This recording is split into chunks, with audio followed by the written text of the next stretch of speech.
किताब देखिएगा विद्यार्थियों, पढ़ते हैं मित्रता आचार्य रामचंद्र शुक्ल जी का। ये बड़ा ही उपयोगी निबंध है। इसमें से कई चीजें पढ़ी गई हैं, आप जानते हैं। हमने ये कहा है कि आप ध्यान से सुनिए, जिसकी व्याख्या नहीं हुई है उसकी व्याख्या करेंगे और जो हो गई है उसे आप समझते हुए चलें, ठीक है।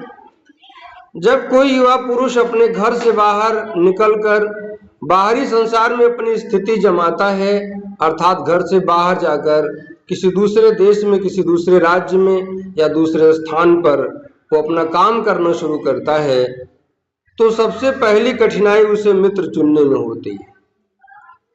क्योंकि अच्छे मित्रों का मिलना बहुत कठिन है। दुष्ट तो बहुत मिल जाएंगे लेकिन अच्छे मित्र नहीं मिलेंगे। इसीलिए अच्छे मित्रों को ढूंढना कठिन है और ढूंढने में चुनना कठिन है। क्यों? हो सकता है जिसको हम मित्र बनाना चाहते हो वो हमें अपना मित्र न बनावे। कभी कभी सहेलियां दूसरी सहेली से दोस्ती करती हैं और हमसे नाराज रहती हैं तो हमें गुस्सा आता है, हम चिढ़ते हैं। होता है ना बच्चियों? बॉयज में भी यही भाव होता है कि अपना दोस्त नाराज हो जाए तो शाम को खाना नहीं अच्छा लगता। मैं भी मित्र था हूं और बूढ़ा हो जाऊंगा तब भी मित्रता नहीं खत्म होगी। दो बूढ़े मित्र, यहां तक की मित्रता होती है, थोड़ा सा टाइम लग रहा है लेकिन चर्चा कर देते हैं, मरते मरते मित्रता नहीं टूटती। दो मित्र थे, एक मित्र बहुत बीमार पड़ा तो दूसरे मित्र को लगा कि ये मर न जाए, तो एक दिन उसने कहा यार हम दोनों मित्र थे तो बहुत क्रिकेट खेलते थे, क्रिकेट देखने जाते थे,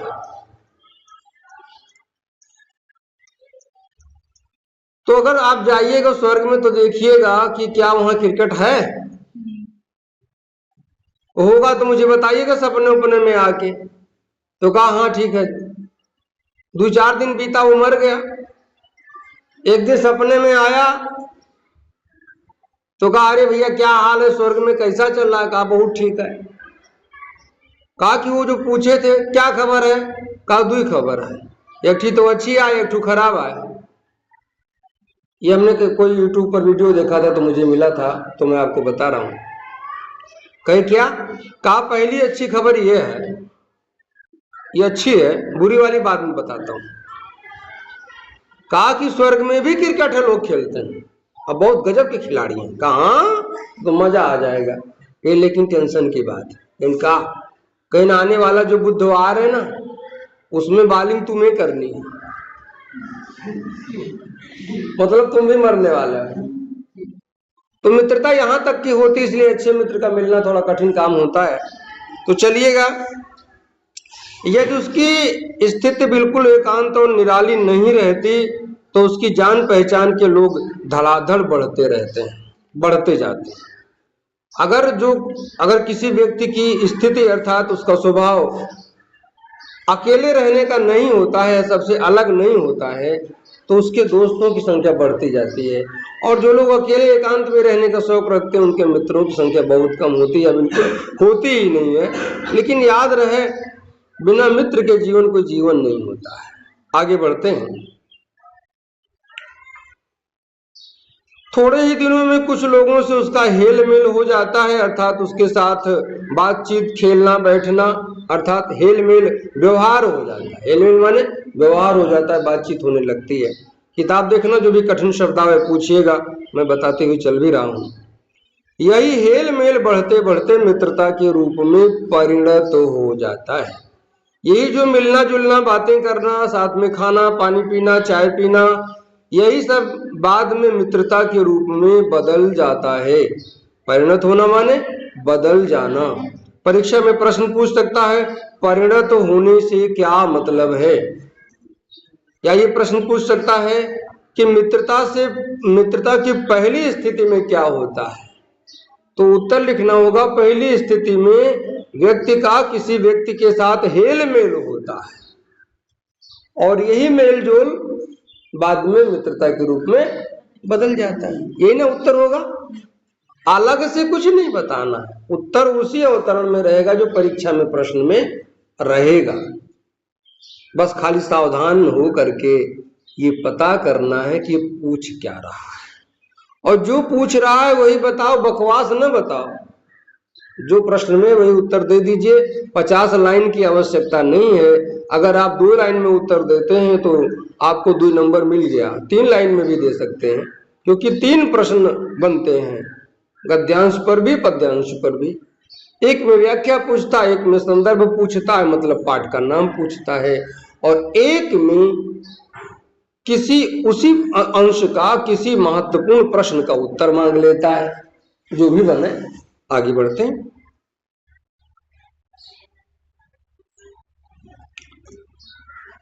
मित्रों के चुनाव की उपयुक्तता पर उसके जीवन की सफलता निर्भर हो जाती है। उपयुक्तता मतलब श्रेष्ठता।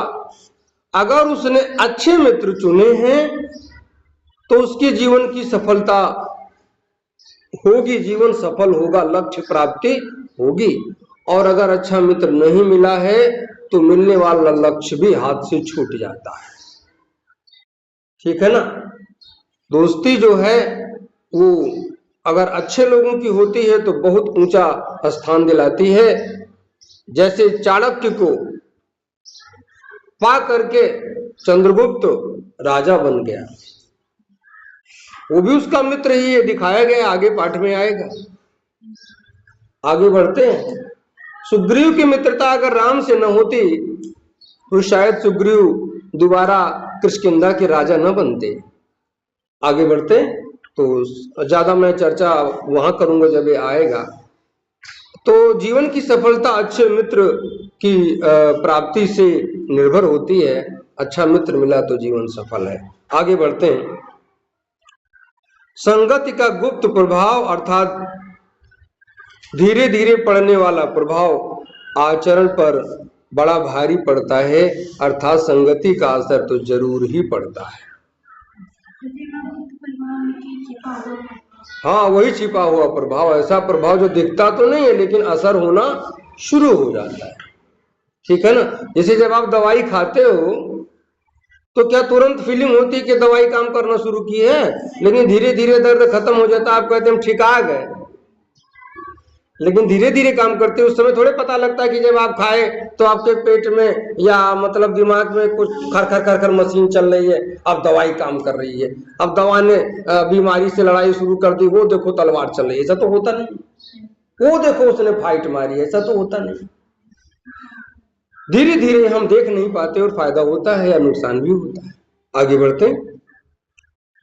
तो हम लोग ऐसे समय में समाज में प्रवेश करके अपना कार्य प्रारंभ करते हैं, अर्थात समाज में हम जब पहली बार उतरते हैं तो हमारा स्वभाव कैसा होता है। ऐसे समय में हम समाज में आते हैं जब हमारा चित्त माने हृदय कोमल और हर तरह का संस्कार ग्रहण करने योग्य होता है।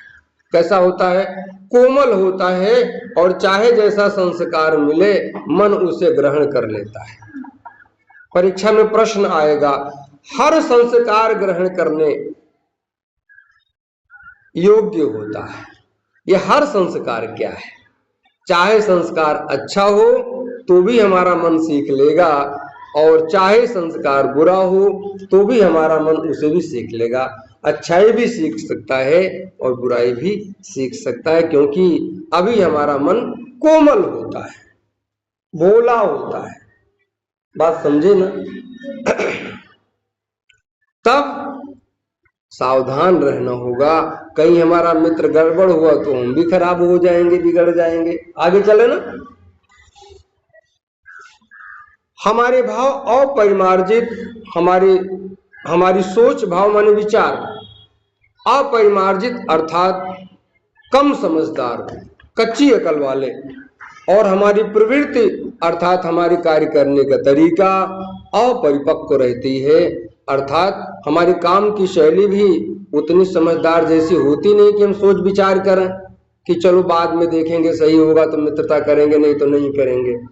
इतना समझदार होते तो फिर हम बड़े न होते, भी तो हम छोटे हैं, अभी किशोरावस्था में है।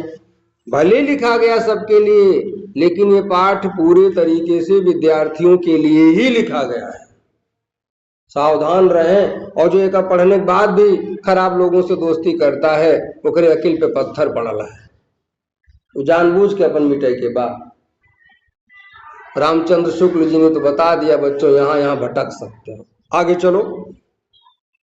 हम लोग कच्ची मिट्टी की मूर्ति के समान रहते हैं। जैसे कच्ची मिट्टी की बनी हुई मूर्ति होती है जो गीली होती है, वैसे हमारा स्वभाव होता है। पक्की काहे नहीं कहा, कच्ची काहे कहा? पक्की इसलिए नहीं कहा क्योंकि पक्की अगर हो गई तो जो बनी है वही रहेगी, या तो टूट जाएगी। लेकिन कच्ची मिट्टी क्या है, जब चाहो तो फोड़ फाड़ के, मतलब उसको मोड़ तोड़ के दूसरा बना दो। चाहे कोई उसे देवता बनावे चाहे राक्षस। कल हम बता रहे थे आपको कि भाई थोड़ा दांत वात बढ़ा देंगे और मूछे ऊँचे टाइट कर देंगे, कुछ अपराधी प्रवृत्ति बना देंगे, चलो कोई जो अभी देवता था राक्षस नजर आ रहा है। बात समझ रहे हैं ना? आगे बढ़ते। तो हमारे भाव अपरिमार्जित और हमारी प्रवृत्ति अपरिपक्व होती है। हम लोग कच्ची मिट्टी की मूर्ति के समान होते हैं, जिसे जो जिस रूप का चाहे उस रूप का करे, चाहे राक्षस बनावे चाहे देवता। या राक्षस और देवता कहने का क्या तात्पर्य है? अर्थात चाहे वो हमें अच्छा नागरिक बनावे या हमें अपराधी बना दे। यह राक्षस का तात्पर्य है नागरिकों को अपराधी बनाने से है, और देवता का तात्पर्य है मनुष्य को महामानव बनाना है ना? संसार में मनुष्य बनना बहुत कठिन है। लोग मनुष्य हैं लेकिन मशीन का काम करते हैं, किसी के ऊपर दया भाव नहीं, कोई अपने कर्तव्य का बोध नहीं। तो ऐसे लोगों को क्या कहा जाए? चलिए आगे बढ़ते, समय की कमी है।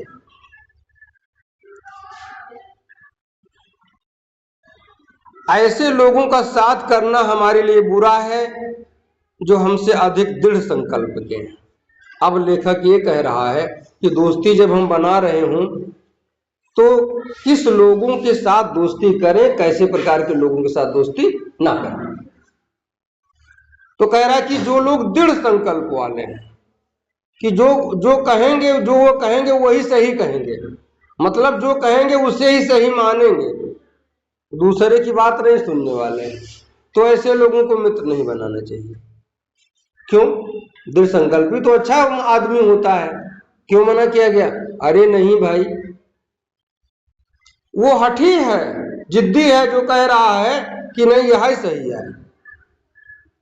ठीक है ना? सही तो वो होगा कि कोई ये कहे कि भैया तुम्हारे अंदर ये कमी है, तो कहा अच्छा हम जान नहीं पाए, कल से नहीं करेंगे, तो आदमी अच्छा होगा, उसे मित्र बनाना चाहिए। ध्यान दीजिए। तो जो लोग, ऐसे लोगों का साथ करना हमारे लिए बुरा है जो हमसे अधिक दृढ़ संकल्प के हैं, हमसे ज्यादा हठी स्वभाव के हैं। या दृढ़ संकल्प का क्या अर्थ है? हठी स्वभाव। पूछ सकता है परीक्षा में, क्योंकि हमें उनकी हर एक बात बिना विरोध के मान लेनी पड़ेगी। अगर हम उनको देवता बना दिए, हाँ हम उनको मित्र बना लिए, क्या ऐसे लोगों को मित्र बना लिए जो अपनी ही बात करेगा तो उसकी हर बात हमें माननी पड़ेगी। अगर कभी उसका हम खिलाफत करेंगे तो कहेगा जाओ हमारा तो मित्रता खत्म। तो ऐसे लोगों को मित्र बनाना ठीक नहीं है। आगे बढ़ते हैं। बात समझ में आ रही है ना? पर ऐसे लोगों का साथ करना और भी बुरा है, उससे भी ज्यादा खतरनाक क्या है कि जो हमारी ही बात को ऊपर रखते हैं। कोई ऐसा मित्र हो जो हमारी ही बात को सही मानता, हाँ तुम बहुत अच्छा कर रहे हो, तुम बहुत अच्छे हो, तो जो बहुत प्रशंसा कर रहा है, लेखक कह रहा है ऐसे लोगों को मित्र बनाना तो और खतरनाक है। क्यों? अगर हम गलत काम करेंगे तब भी कहेगा हाँ बहुत, कोनो दिक्कत नहीं, क्योंकि वो समझदार, उसका भी दिमाग कच्चा होगा ना, तो आपके हर काम को अच्छा कहेगा, हाँ हाँ बहुत बढ़िया बहुत बढ़िया। तो कह रहे जो केवल हमारी बात मानते हूँ, ऐसे लोगों को भी मित्र नहीं बनाना चाहिए। तब किसको बनाना चाहिए भाई? परीक्षा में प्रश्न आएगा कि इन दोनों स्थिति में किसको मित्र बनाना चाहिए? एक जिद्दी है और एक हमारी बात पूरी की पूरी मान रहा है, तो किसको बनाना? कह रहा है इन दोनों को नहीं, ऐसे व्यक्ति को बनाओ जो हमारे गलत करने पर टोके, हमारी अच्छाई पर प्रशंसा करे, और मैं अगर उसे टोकूं तो उसे स्वीकार करे, वो खुद भी सुधरे हमें भी सुधारे। ऐसा मित्र अच्छा होगा। आगे बढ़ते हैं। तो ऐसे लोगों को का साथ करना और भी बुरा है जो हमारी ही बात को ऊपर रखते हैं, क्योंकि ऐसी दशा में ना तो हमारे ऊपर कोई दबाव रहता है और ना हमारे लिए कोई सहारा रहता है, क्योंकि सब कुछ वो मेरे से ही सीखेगा, हमारी झूठी प्रशंसा करेगा। दोनों अवस्थाओं में जिस बात का भय रहता है, किस बात का डर रहता है? भय माने डर। दोनों अवस्थाओं में जिस बात का भय रहता है उसका पता युवा पुरुषों को प्रायः बहुत कम रहता है। जो इसमें खतरा है उसे किशोर अवस्था वाले हाई स्कूल इंटर के बच्चे नहीं समझ पाते, कि ये बारीक चीज वो नहीं जान पाते कि भाई इसमें नुकसान क्या है। अगर वो हमारी बात को मानेला तो क्या दिक्कत है, हम ओके सारी बात मानते तो क्या दिक्कत है? अरे दिक्कत तो बाद में खड़ी होती है जब बिगड़ चुके होते हैं।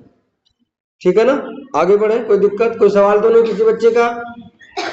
इनकी बात समझ में आ रही कि नहीं आ रही? ठीक, रागिनी नाम है ना? ठीक, बॉयज में बच्चों साहिल, ठीक है।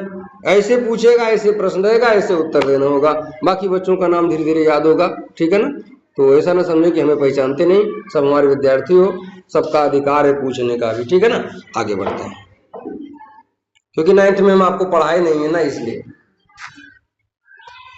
तो यदि विवेक से काम लिया जाए तो यह भय नहीं रहता। विवेक माने उचित और अनुचित का विचार। परीक्षा में प्रश्न आएगा, विवेक शब्द का क्या अर्थ है, या विवेक से आप क्या समझते हैं? विवेक माने बुद्धि नहीं होता है।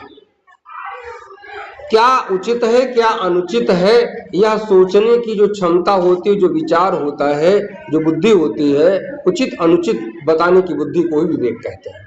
कुछ समझे ना भाई? चतुर कोई कितना हो जाए, विवेक ही नहीं है तो बेकार है। आगे बढ़ते। और जिनको विद्यार्थियों जिनको विवेक शब्द का अर्थ मालूम हो कि विवेक माने क्या होता है, तो कमेंट बॉक्स में लिखिएगा विवेक का क्या अर्थ होता है। कमेंट बॉक्स, इसका यूट्यूब पर जो वीडियो अपलोड होगा वहां आप लिखेंगे कि विवेक का अर्थ क्या होता है, बुद्धि और विवेक में क्या अंतर है, बताइएगा। और आप किस विद्यालय से हो और वीडियो देख रहे हो, जरूर कमेंट करना, बताना। ठीक है, ये मिलेगा यूट्यूब पर आपको। आगे बढ़ते हैं। हाँ वो, हाँ अब मैंने यहाँ क्लास में बताया है, बाकी जो बच्चे नहीं पढ़े होंगे वो भी तो देखते हैं, देखने वाली संख्या ज्यादा है, ध्यान दीजिए। यदि विवेक से काम लिया जाए तो यह भय नहीं रहता, पर युवा पुरुष प्रायः विवेक से काम कम लेते हैं। युवा पुरुष विवेक से काम कम लेते हैं, तब किससे ज्यादा काम लेते हैं? भावनाओं से काम ज्यादा लेते हैं। विवेक और भावना में अंतर है। प्रेम भाव में आ गए तो प्रेम की बातें करेंगे, और गुस्सा आ गए तो झगड़ा या अब्बे मार डालो, अब्बे कत्ल हो जाए, कोनो फर्क नहीं, गुस्सा आएगी तो गुस्सा आएगी। तो संवेग यानी भावनाओं में ज्यादा बह जाते हैं, विवेक का सहारा नहीं लेते, है ना? उचित अनुचित ना सोच पाते। झगड़ा होगा तो चलो फिर बाइक उठाओ, चलो मार करो, गलत बात है, आप अपराधी हो जाएंगे। थोड़ा गुस्से को संतुलित करें। कोई मैटर हुआ है तो अपने दोस्त को समझाओ कि भैया आखिर बात क्या है ना? आगे बढ़ते चलिए। लगभग आप समझ रहे हैं हम क्या कह रहे हैं। कैसे आश्चर्य की बात है, कैसा आश्चर्य बच्चों, बहुत बड़ी बात कही जा रही है। एक ही जानवर कोई खरीदता है तो पता लगाता है कि जानवर अच्छा है, कि में कोनो बीमारी है, कोनो दोष है, ठोक बजा के तब खरीदता है। कुत्ता पालेंगे तो सोचेंगे असली असीला जाति का है, कि बढ़िया वफादार है, कैसा है, लेकिन दोस्त बनाने में बिना कुछ सोचे बस, तो खतरा तो हो ही गई। क्या बता रहे हैं? तो यहाँ पर उदाहरण बढ़िया दिया है। कैसे आश्चर्य की बात है कि लोग एक घोड़ा लेते खरीदते हैं तो उसके गुण दोष कितना परख कर लेते हैं, उसमें क्या अच्छाई है क्या बुराई है, गुण माने अच्छाई, दोष माने बुराई, परख कर खरीदते हैं। पर किसी को मित्र बनाने में उसके पूर्व आचरण और प्रकृति आदि का कुछ भी विचार और अनुसंधान नहीं करते। लेकिन जब दोस्त बनाते हैं तो पूर्व आचरण, पहले उसकी क्या क्या आदत थी, ये इसका पता नहीं लगाते। आदत का पता लगाओगे तब तो जानोगे। और उसका प्रकृति माने स्वभाव कैसा है। अरे कहूँ सनकी हो तो और खतरनाक, अब इन बढ़िया हंसियत बतियाता है, कहूँ बिखड़ गया तो मारे लागी, मित्रता उत्रता भुला जाए। तो प्रवृत्ति माने प्रकृति माने स्वभाव, ये सब देख करके मित्रता करनी चाहिए। मैं क्या नाम था इसका, बिटिया का नाम भूल रहा हूँ, मंजू कुछ ऐसे दिख रही, थोड़ा मित्रता में सावधान रहिएगा, ये अभी हाथ चलाने लगी है, मारने लग जाते। अरे तो अब ये यूट्यूब पर ऐसे अपलोड हो जाओगे, जो बन रहा है समझ लीजिएगा, बातें कम समझना ज्यादा। शाम को देख लेना यूट्यूब पे। आप सबका चेहरा नहीं है, किताब चल रही है, डरे ना, चेहरा हम नहीं प्ले करेंगे, चेहरा प्ले करेंगे तो बता दे कि आपका वीडियो बन रहा है, मशीन लगानी पड़ेगी, ठीक है ना। वो भी हम पढ़ाना चाहते बट खर्चा है, उतना अभी मैं कर नहीं सकता। चलिए, तो भाई ना तो स्वभाव का पता लगाना चाहते हैं, ना पहले का आचरण पता लगाते हैं, और इसके विषय में अनुसंधान मतलब खोज नहीं करते। अनुसंधान माने गहराई से पता लगाना, अनुसंधान माने गहराई से पता लगाना। वह उसमें सब बातें अच्छी मानकर अपना पूरा विश्वास जमा देते हैं, अपने मित्र में समझते हैं हर बात अच्छी है और दोस्ती कर लेते हैं। बच्चों यही बात गड़बड़ है, बातें कम। कोई सवाल है क्या? क्या अनुसंधान मतलब गहरी जांच पड़ताल, गहराई से पता लगाना, हम बोल चुके हैं। और जो आपको भूलेगा ना, अगर पढ़ाई हुई बात भूलती है, यूट्यूब पर इसे देखिएगा, यही जो बोले हैं दोबारा सुनोगे आप, यही पन्ना जो आपके सामने है और यही जो बोले हैं दोबारा आप 1000 बार सुनो, यूट्यूब पे जा रहा है वीडियो। चलिए, तो लोग दोस्ती कर लेते हैं हंसमुख चेहरा देखकर, बातचीत का ढंग अच्छा हो, थोड़ी चतुराई, साहस, यही 2-4 बातें किसी में देखकर लोग चटपट अपना बना लेते हैं, अर्थात उसे दोस्त बना लेते हैं। हम लोग यह नहीं सोचते कि मैत्री का उद्देश्य क्या है, हम मित्रता क्यों करते हैं, ये सोचना चाहिए। जीवन के व्यवहार में उसका कुछ मूल्य भी है। परीक्षा में प्रश्न आएगा मैत्री का क्या उद्देश्य है, तो मैत्री का उद्देश्य जीवन के व्यवहार को श्रेष्ठ बनाना है, एक उत्तम आदर्श प्राप्त करना है। उत्तम आदर्श लिखो, अच्छा नागरिक बनना है, आदि कुछ भी आप लिखो, ये उत्तर सबसे ही रहेगा, ठीक है ना। जीवन के व्यवहार में उसका कुछ मूल्य भी है, मूल्य माने महत्व भी है, हाँ है।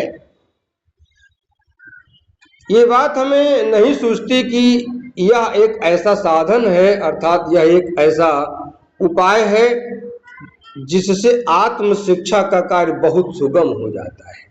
आत्म शिक्षा अपने आप को परखने, अपने आप को पढ़ाने का रास्ता खुल जाता है। अपने आप को अगर कुछ सिखाना है, समझाना, अच्छी बात बताना है, तो एक ही ऐसा मित्र है जो आपको बताएगा, जो आपका सच्चा मित्र है। इसीलिए विद्यार्थियों, परीक्षा टीचर और जो शिष्य का संबंध होता था, गुरु शिष्य का संबंध, पहले के समय में पिता पुत्र या पिता पुत्री जैसा माना जाता था। अब मनोविज्ञान इसे मित्रवत मानता है। गुरु शिष्य एक अच्छे मित्र के समान व्यवहार करते हैं, ठीक है ना। आगे बढ़ते हैं, लेकिन अच्छे मित्र की बात की गई है, बीड़ी पिलाने वाला नहीं, गुटखा वाला नहीं। आगे बढ़ते हैं। एक प्राचीन विद्वान का वचन है, अर्थात एक प्राचीन विद्वान ने लिखा है, विश्वास पात्र मित्र से बड़ी रक्षा रहती है। अगर एक अच्छा मित्र है ना, तो बहुत बड़ी सुरक्षा करता है, हमें कहीं बिगड़ने नहीं देता, इस प्रकार से हमारी रक्षा होती है। तो विश्वास पात्र मित्र जीवन की एक औषधि है। औषधि माने दवाई है। जैसी दवाई खाते हैं, कड़वी तो लगती होगी लेकिन फायदा बहुत करती है। ऐसे अच्छा मित्र होगा जो वो कहीं कहीं टोकेगा, डांटेगा, नाराज होगा, आपकी आदत सुधारना चाहेगा। आपको उस समय तो बुरा लगेगा, लेकिन वो आपके लिए अच्छा कर रहा है, आपका जीवन सुधार रहा है। आपको भी यही करना चाहिए अगर उसमें गलती नजर आती है ना। आगे बढ़ते हैं।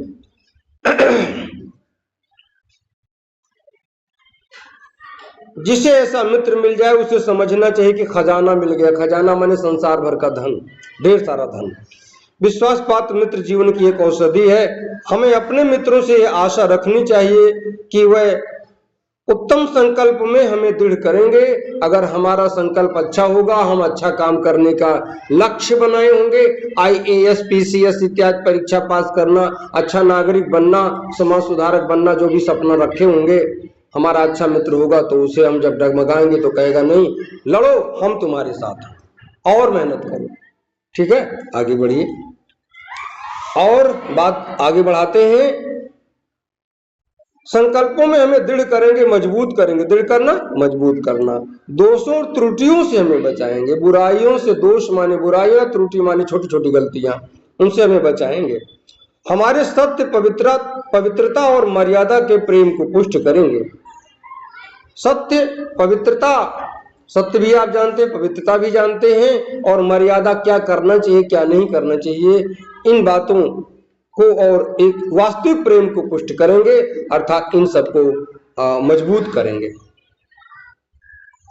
तो मर्यादा क्या होती है, जो क्या करना चाहिए क्या नहीं करना चाहिए, कुछ नियम कानून होते हैं, उन सबको वो कायम रखेगा और बिगड़ने नहीं देगा। कहने का मतलब ये है। जब हम कुमार्ग पर पैर रखेंगे, कोई गलती करेंगे, तो हमारा अच्छा मित्र क्या करेगा, तब वह हमें सचेत करेंगे कि भाई गलत है, छोड़ो ये, तो तुम कहाँ जा रहे हो, गलत है, आगे बढ़िएगा।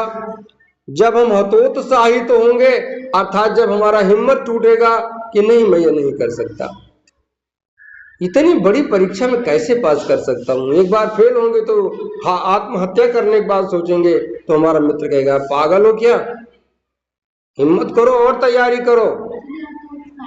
हतोत्साहित, उत्साह कम होना, अर्थात जब हम निराश होंगे, वही तो मैं बता रहा हूं। हतोत्साहित मतलब जब हम निराश होंगे तो क्या करेंगे, तब वो हमें उत्साहित करेंगे, हमारे अंदर दोबारा हिम्मत जगाएंगे। कौन करेगा ये सब, अच्छा मित्र, खाली दोस्त नहीं, अच्छा मित्र। आगे बढ़िएगा। सारांश ये है कि वह हमें उत्तमता पूर्वक अर्थात अच्छाई के साथ जीवन निर्वाह करने में हर तरह से सहायता करेंगे। एक अच्छा जीवन जीने के लिए वो हमें अच्छा बनाएंगे, हमारे सहायता करेंगे। आगे बढ़ते हैं। सच्ची मित्रता में उत्तम से उत्तम वैद्य की सी निपुणता और परख होती है। निपुणता माने चतुराई और परख माने परखने का, जांच लेने का गुण, जांचने का गुण। जैसे एक अच्छे वैद्य में गुण होता है कि वो नाड़ी पकड़ते ही बुखार या बीमारी का पता लगा लेता है, ऐसे जो अच्छा मित्र होता है वो हमारी कमियों को जान जाता है, चाहे हम कितनों छुपावें, दोस्त जान जाता है कि कुछ गड़बड़ है। हमारा मित्र एक हफ्ते से नहीं मिला हमसे, तो कुछ बात है भैया, कहाँ थे, तो पता लग जाएगा। वो कहेगा या तो तुम्हारी बुरी आदत रहेगी या तो मैं रहूंगा, ठीक है ना। आगे बढ़ो। अच्छी से अच्छी माता का सा धैर्य, जैसे माँ में हिम्मत होती है, हारती नहीं है, ऐसे सच्चा मित्र हिम्मत नहीं हारता। क्या बताया गया यहाँ पर, ये प्रश्न आ जावे कि एक अच्छे मित्र को रिश्ते में क्या कहा गया है, अच्छी माँ के समान बताया गया है, ठीक है ना। और अन्य सामाजिक में वैद्य के समान बताया गया है। और कोमलता होती, जैसे माँ में कोमलता और धैर्य, वैसे अच्छे मित्र में भी होती है। ऐसी ही मित्रता करने का प्रयत्न पुरुष को करना चाहिए। ऊपर जो हमने बात बताई, ऐसे ही लोगों को दोस्त बनाना चाहिए। तो बच्चों, हम आपसे निवेदन करते हैं कि आप जब दोस्त चुनेंगे तो इन बातों का ख्याल रखेंगे ना। हाँ। अब विद्यार्थियों, एक और बात हो सकती है इसमें, एक प्रश्न और बन सकता है कि इसकी भाषा शैली बताओ। तो भाषा की बात करें तो शुद्ध खड़ी बोली, शुद्ध परिमार्जित खड़ी बोली है। शैली की बात करें तो विवेचनात्मक और व्याख्यात्मक शैली का प्रयोग किया है हमारे लेखक ने। और गुण की बात करें तो मुझे माधुर्य गुण नजर आया है। शब्द शक्ति की बात करें तो यहाँ पर मुझे लक्षणा शब्द शक्ति नजर आती है। अब आज यहीं तक, अगले दिन अगले क्लास और अगले वीडियो के साथ मिलते हैं, ठीक है ना।